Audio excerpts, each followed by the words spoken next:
Hello, everyone. This is a special edition of After Hours. I'm Felix. And I'm Mihir. And we're here to talk about the world of banking. Yeah, it seems like such a boring world, but once in a while, It gets a little too interesting, I think. gets a little bit too interesting, right?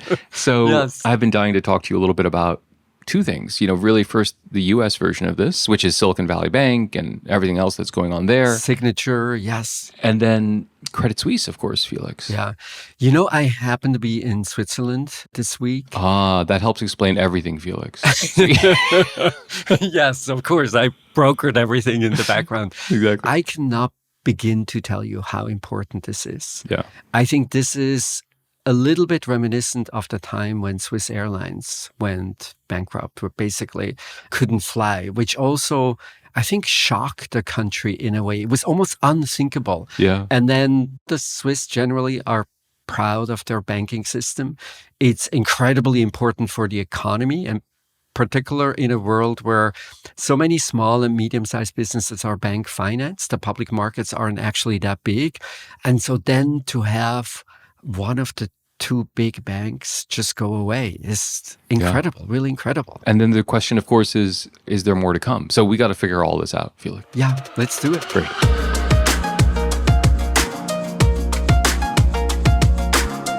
So Mihir, Silicon Valley Bank and all the pressures in banking.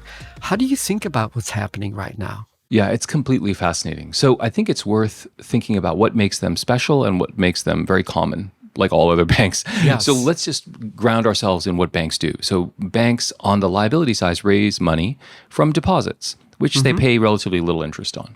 And then they invest those monies in lots of different things, maybe loans, maybe mortgages, and maybe government securities. That's the basic business model of every bank. And they basically take these deposits and then they invest them in something slightly riskier and maybe slightly more long-term, because those deposits are very short-term. Sounds pretty straightforward. What makes Silicon Valley Bank special? Really, three things. One, it has a very unique business model, which is it is very specialized in one sector of the economy, obviously Silicon Valley. So they raise money from one sector of the economy and they deploy funds largely in that setting. So that's not really what we normally think about banks doing, which is kind of diversified in the economy. So that's one. Second, they had an unusually high level of uninsured deposits, which is just a way of saying we have deposit insurance. It caps out at $250K. These guys had a lot of large depositors. And so that makes it a little bit interesting. Then this third piece that's really interesting is they chose to invest in a lot of securities. So, they raised a lot of money when Silicon Valley was very hot. So the deposits came in and they just deployed them in securities, which were slightly longer dated. Yep. Okay, great. So how could that all go wrong? And the answer is, well, rates rise a lot. When rates rise a lot, that entire portfolio of securities becomes worth less. Now, what's supposed to happen in theory is everything's supposed to be okay. Because That's right, as always. right. Because that deposit base is supposed to also become really valuable because you're attracting money at relatively low cost and interest rates are really high. So that franchise is thought to be worth a lot more when interest rates go up. Yep. Okay. Well, what ends up happening? Unsurprisingly, those uninsured depositors are not that willing to sit around as that loan portfolio deteriorates.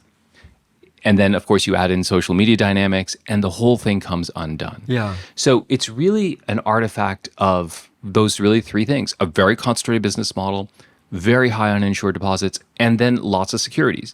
Now, the problem is those things do extend to other banks. So not so much the specialized business model, although that's certainly true for Signature, certainly true for First Republic, but more generally, not quite as true. Most banks are more diversified. Uninsured deposits. Again, some banks have lots and lots of basically just insured deposits. But then there are banks with 70-80% of their deposit base being uninsured. Really? Yeah. Yes. And then finally, of course, look, lots of banks held bonds and those have lost value as the Federal Reserve has increased rates. So there's an element to this that is quite idiosyncratic. And then there's an element to it which is very common. And what we're in the process of trying to figure out is how common is it and how idiosyncratic is it? And that is the struggle of what we're trying to deal with. Yeah. Let me maybe emphasize a first point that you made. I think that is just critically important. If you look at the unrecognized losses at Silicon Valley Bank, like what you just described, how these higher rates spill over into lower values for bonds. And then you have losses if you hold the bonds to maturity. You don't have to write them down right away, but this is why they're called unrecognized losses. Silicon Valley Bank is not in the top 10% of banks when you rank them by the size of these losses. Similarly, if you look at how much capital did Silicon Valley Bank have, it's not in the top 10% of banks with the least amount of capital. And so from these numbers, you would think if you had to predict who's going to be in trouble in the current environment, actually Silicon Valley Bank wouldn't really be on the list of targets. But what's really different about them is just the size of these uninsured deposits. Right. Where if I get a little bit nervous and I have much more than $250,000 at Silicon Valley Bank, I have every incentive to run. And that, of course, is directly linked to their business model because think of a startup that, I don't know, gets generous funding from someone.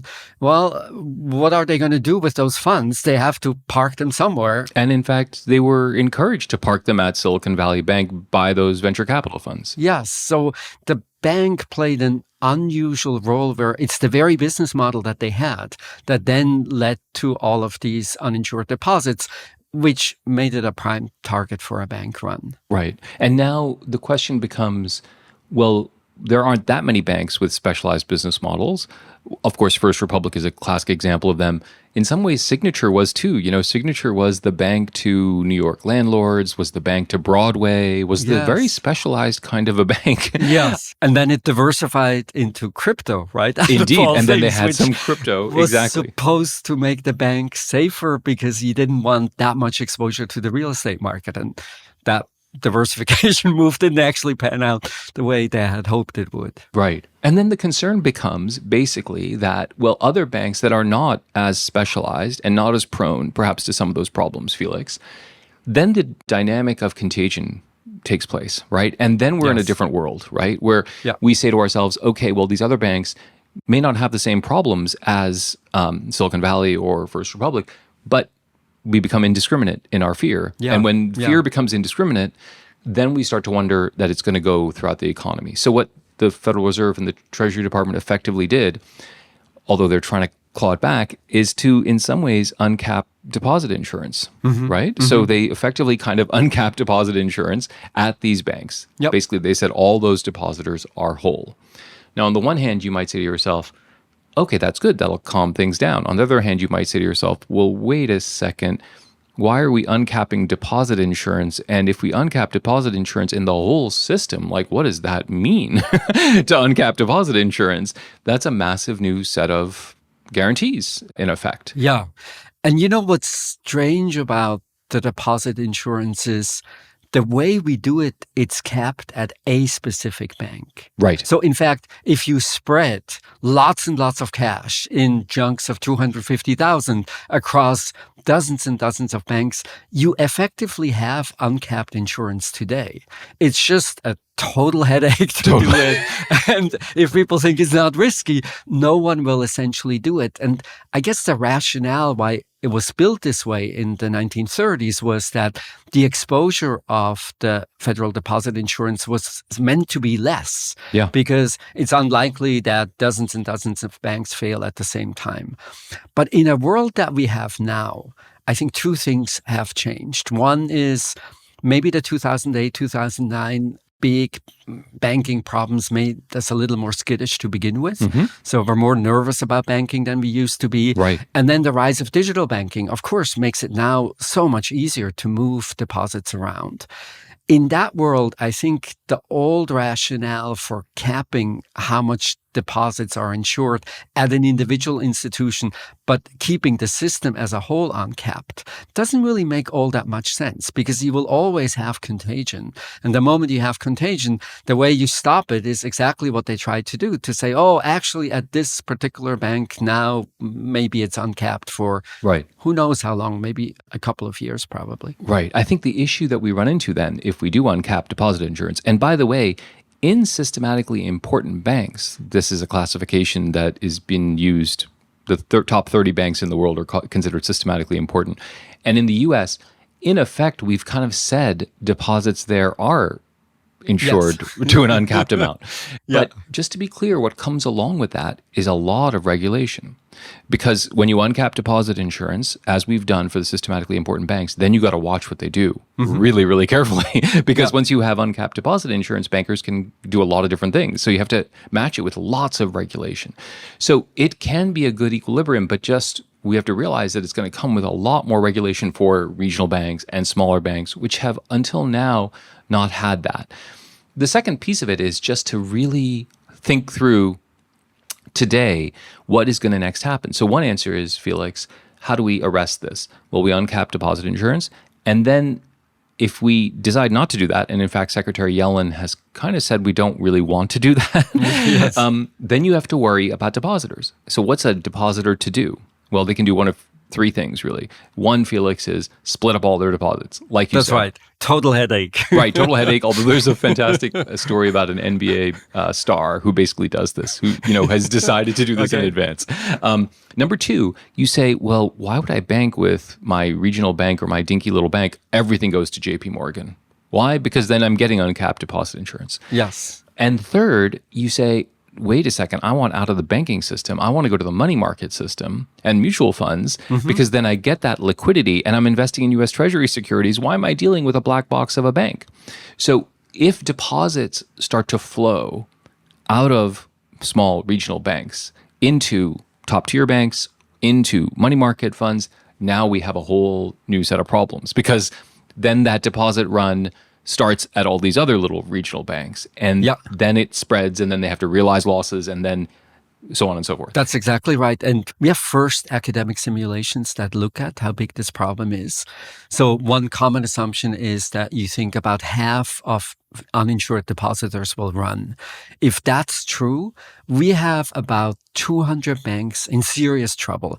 And then the secured portion of the deposits amount to about $300 billion, for which ultimately taxpayers are now responsible. Oh, sure. Absolutely. So the problem gets really big, really fast. The problem gets really big and really fast. That's exactly right. And so that's where we are now, trying to figure out how to arrest that contagion, either by uncapping deposit insurance or just hoping that the depositors won't be as mobile as we think they could be, right? Yes. And by the way, early evidence on this, it's not clear how mobile those depositors are because these regional banks and these community banks, they do provide very meaningful services.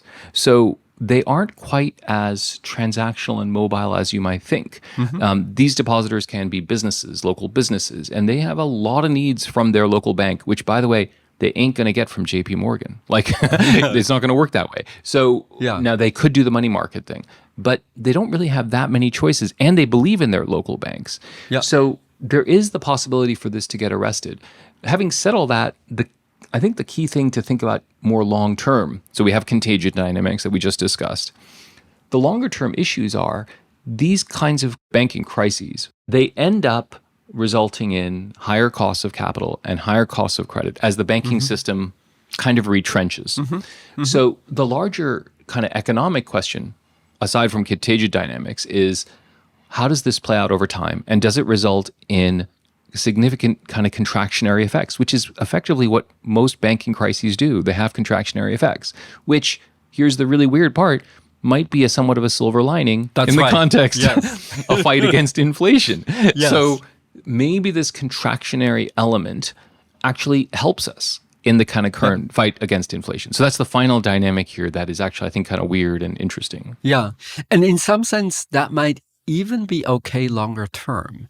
So one of the ways in which they thought they would pay for the additional protection that they afforded was with the help of a levy on banks. And if the levy on banks, is in part passed on to bank customers, then of course we will have more expensive credit.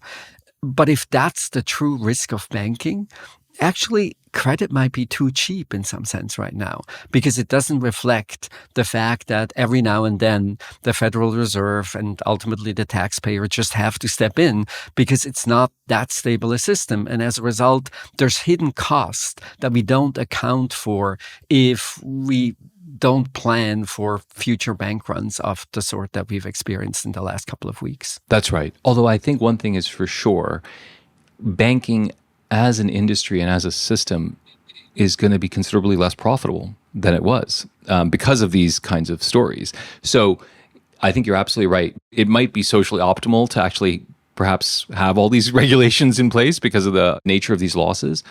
But wow, if you're running a local bank or a medium-sized bank, you have to ask yourself over the long run, what is my franchise? What is the way I make money?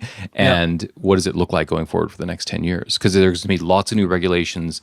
And then, of course, the potential for a recession, which has all these feedback effects inside the business. So it's going to be, I think, just a fascinating several years to watch.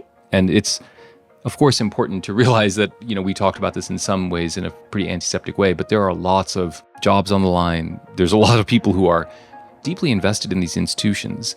And to watch them wither away and disappear this quickly is really shocking and heartbreaking to many people. And they're an important part of ecosystems, including in Silicon Valley and all around the world. So really interesting to watch.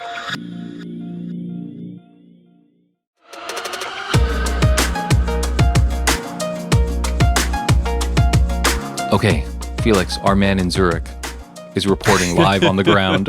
So Felix, we have now had this crisis kind of cross the waters. And I'm curious what you make of the Credit Suisse crisis and the connections to the kind of US crisis that we just heard about, if there are any. So what do you make of it all, Felix? So the two stories get mixed up all the time now, right? Because in some sense, they seem similar. People withdrawing funds from a bank that we think was healthy not so long ago. But actually, the two stories ultimately are radically different, not only because of the size of Credit Suisse, but also because of the underlying dynamics that are quite different.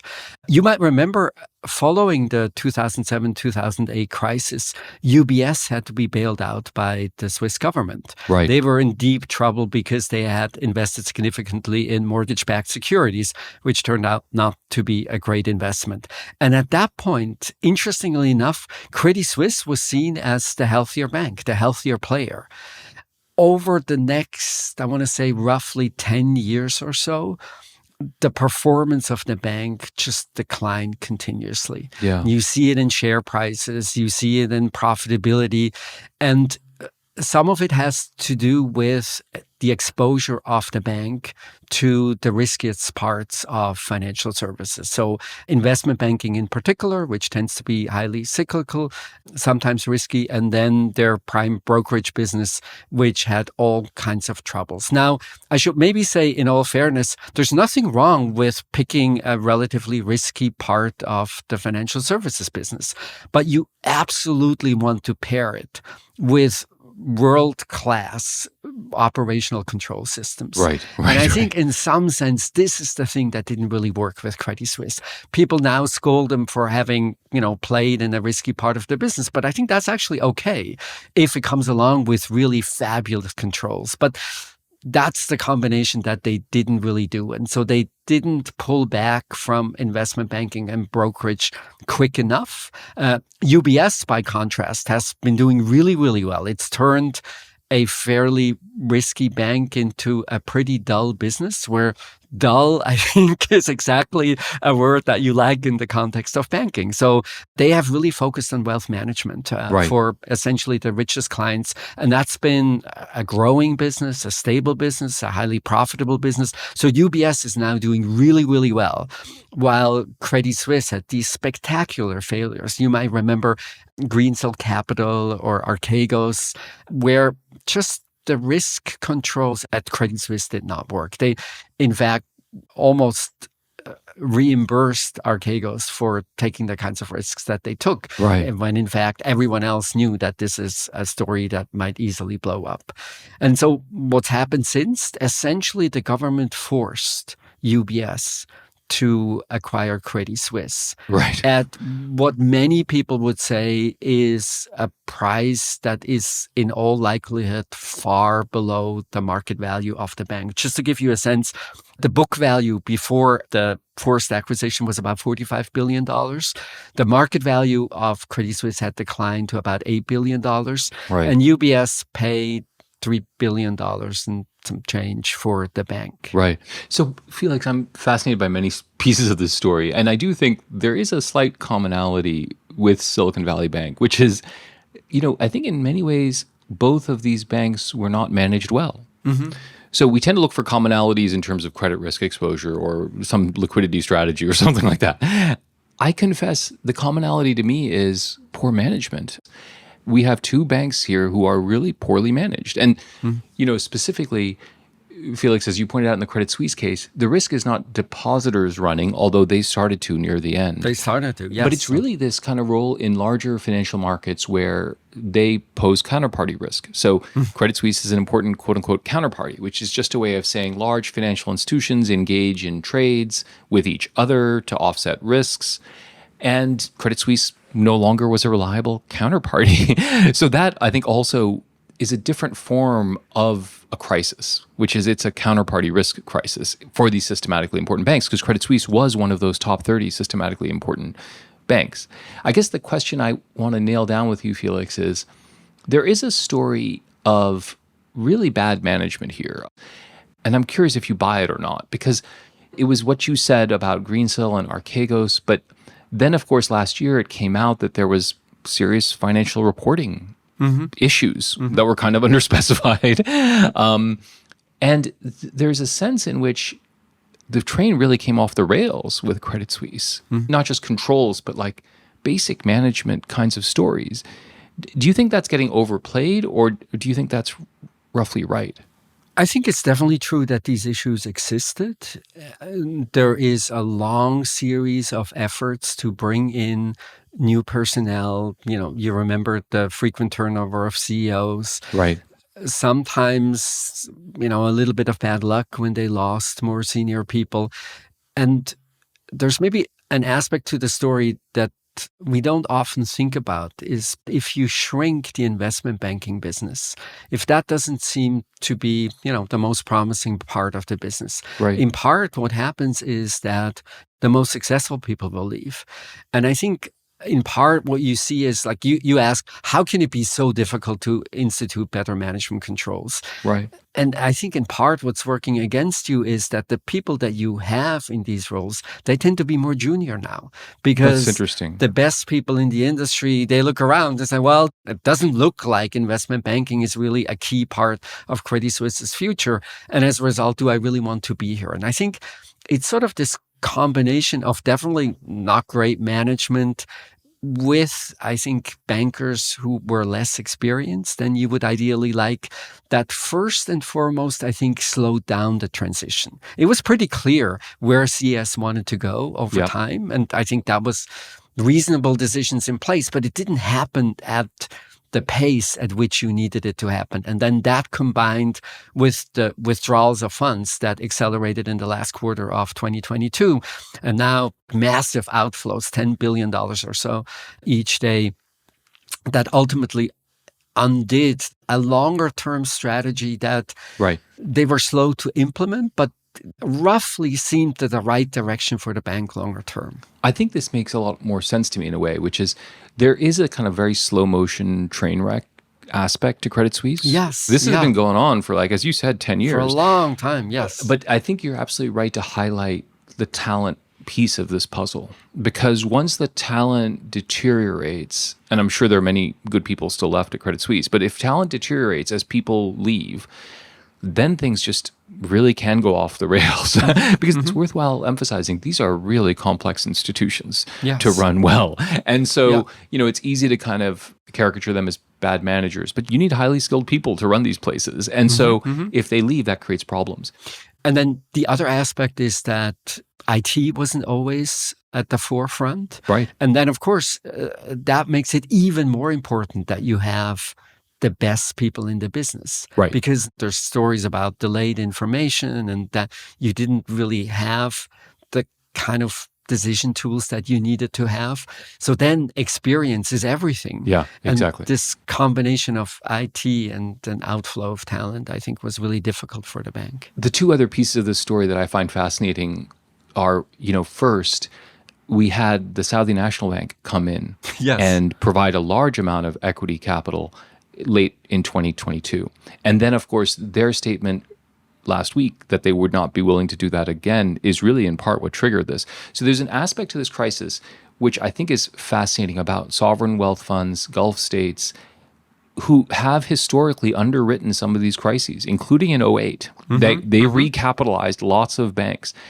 And I don't think their appetite to do that again exists because they've been burned on some of these things. So that's an interesting element of it. And then the second interesting element is a little bit in the weeds, but is fascinating to me, which is when these things happen, all kinds of rules get broken. Yes. So for example, no shareholder vote on whether they should do this. Yes. Also, there were a set of bonds at Credit Suisse, which one would have thought would get paid before equity would get paid. Turns out, actually, those bonds, so-called COCO bonds or AT1 bonds, which have become quite popular in Europe as a way to capitalize banks, got wiped out to zero, even though the equity got something, in this case, $2-3 billion. So those two pieces of this story strike me as having longer lasting consequences, which is if sovereign funds are not willing to backstop this in the way that they've been willing to backstop things in the past, and if people start looking around and asking, well, wait, rules get broken and bonds are not safe, in these circumstances, that strikes me as a really interesting part of what can happen here. Yeah. And maybe if I could add a third, that seems really important. Following the 2008 crisis, Switzerland had devised a set of really elaborate rules what would happen in the next banking crisis. Right. So it's very involved, but the basic idea is you would try to insulate the domestic business of the banks because the banks are so important for the Swiss economy. They basically underwrite so much of the business activity that if one of the big banks were to fail, so say 40% of small and medium-sized businesses have relationships with Credit Suisse. It's just like incredibly, incredibly important. And so the broad plan was insulate the domestic business. If government bailouts are needed, government bailouts will be available, and then sell off everything else. Right. Or if it can be sold, let the international portions of the business, in particular the counterparty business that you alluded to earlier, let that just go away. That's going to fail, and that's not going to be Switzerland's problem. That was basically the plan. And then, of course, when it came to actually implementing it, they looked at the plan and they said, it can't be done. Right. And the reason is that the global aspects, the contagion that everybody feared, were so massive. It wasn't a coincidence that both US regulators and UK regulators were in direct contact with the Swiss regulators when they forced the deal. Yeah. I think that ultimately says these too big to fail ideas that we had in 2008, they're essentially not implementable. And the most troubling part of this is, of course, what did we create in the wake? We created an even bigger bank. If it wasn't possible to let Credit Suisse fail because of global contagion, what's going to happen if UBS, now inclusive Credit Suisse, is going to get into trouble at some point in time?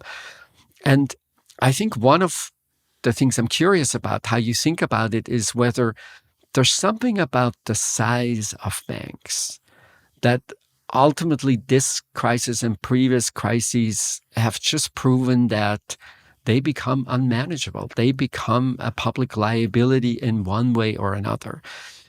Asking then, is it even wise for economies or the global financial system to have institutions of this size? Yeah, I think that is a totally fascinating question. And there's two at least angles on that. First, in a way, Switzerland is unique in the sense that the size of the banking sector relative to GDP is very large. Is enormous. And that has a historical, legacy with it. And so any quote unquote bailout has consequences in Switzerland that are very different than in any other country because of just literally, if you compare the equity capital to GDP, the fractions are overwhelming in Switzerland, even much more than the US or the UK. So that's the first piece, which is a Switzerland idiosyncratic piece. But the larger question you're asking is, I think in a way, not too big to fail, but the way I've thought about this is too big to manage. At some point, do these banks exist at a scale where the span of control and the risk controls that are needed are simply too large? Now, on the one hand, Felix, you'd expect there to be incredible economies of scale. And there are, yes. And there exactly are, right? And so we yes. should expect talent to gravitate towards the best places. There's large fixed costs, IT costs, just to name one, but also expertise can agglomerate in institutions. And one would expect there to be actually benefits relative to there being, lots and lots of small banks. Now, in the US, interestingly, we have both. Like the US is kind of weird in the sense that, we have 4,000 plus banks. Mm-hmm. Now, 4 of them are massive and systematically important. And then we have thousands of small ones. And so in a way, that US model has always struck me as weird. And maybe we have too many banks.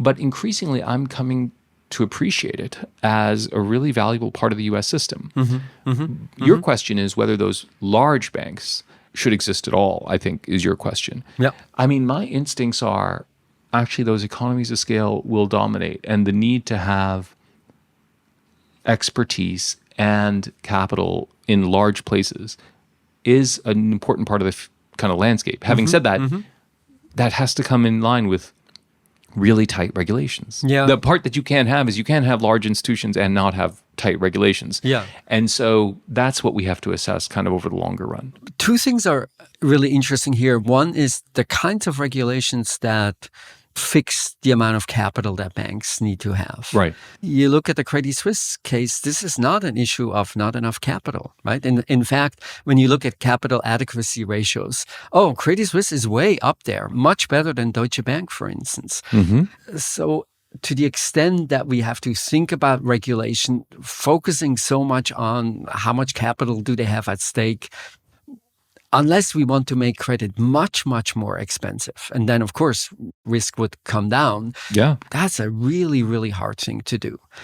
And maybe even a little more important is going back to the economies of scale. One of the things that I'm unsure about is this a benefit that is mostly a private benefit in the sense that, I now have lower costs. I can spread all of these IT investments over an enormous amount of transactions. Exactly. What I think is the job of banking, does it actually affect the allocation of capital in the economy? Does it somehow make it better? So one of the reasons why I think even the banks that have these really big wealth management businesses, one of the reasons why they will always have investment banking alongside is that many family offices want direct access to investment banking deals. Right. But does that really improve the allocation of capital, or does it somehow just influences a little bit who gets how much business and what does the distribution of profitability look like? And I'm increasingly a little less convinced that it has so much to do with the cost and sort of the right places to allocate capital, as opposed to a game where just I invest in trading infrastructure like no one else, and I'm a millisecond faster than you, and as a result, I get to make the deal and you don't. And right. But really, for the economy as a whole, is that so important? Right. And of course, the other piece of this, Felix, you're questioning who gets the benefits. Is it fundamentally management and capital as opposed to the economy?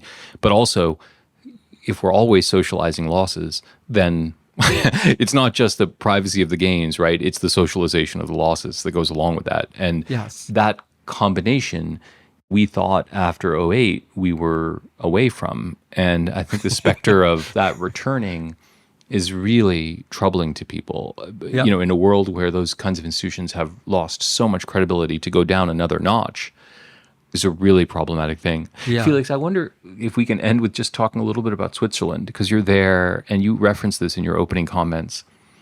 I'm curious what this does to a country like Switzerland when one of these large banks fails. Does it really go to kind of issues of national identity, and how are people kind of processing this situation? Because, frankly, the Silicon Valley Bank is like maybe inside Silicon Valley is causing these kinds of issues, but in the US broadly is not. But in Switzerland, I can imagine it's doing something more. Yeah. I think part of it is just the size. It's 40,000 employees in, not that large an economy.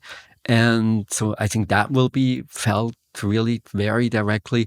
But the issue of national identity, I mean, I cannot begin to tell you how often I heard that what is happening now is somehow affecting Swiss pride and what Switzerland is good at. And there are these stories when you grow up here that part of what you're proud of, part of what's amazing about Switzerland is that it's built these global businesses. Right. Think pharmaceutical industry. There's no particular reason why these really big players like Novartis and others should be located in Switzerland. You see it in electronics.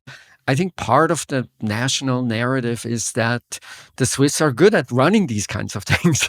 And then, of course, if something like Credit Suisse happens, the first thing is you feel terrible for all the people that are involved now, people who lost part of their investments, but also people who are now worried about their jobs. And frankly, this is, of course, not only at Credit Suisse, but also at UBS, right? So to the extent that the local retail banks will be merged, there will be a lot of job losses at UBS when in fact you could think, well, actually that bank didn't really have an issue to begin with, but it will just be too many people. So we talk so often about the failure of Swiss Airlines, which was also sort of a symbol of national pride and, the quality and everything that it had. Mm-hmm. And I'm pretty convinced it will feel similar, like a real turning point in the history of the country.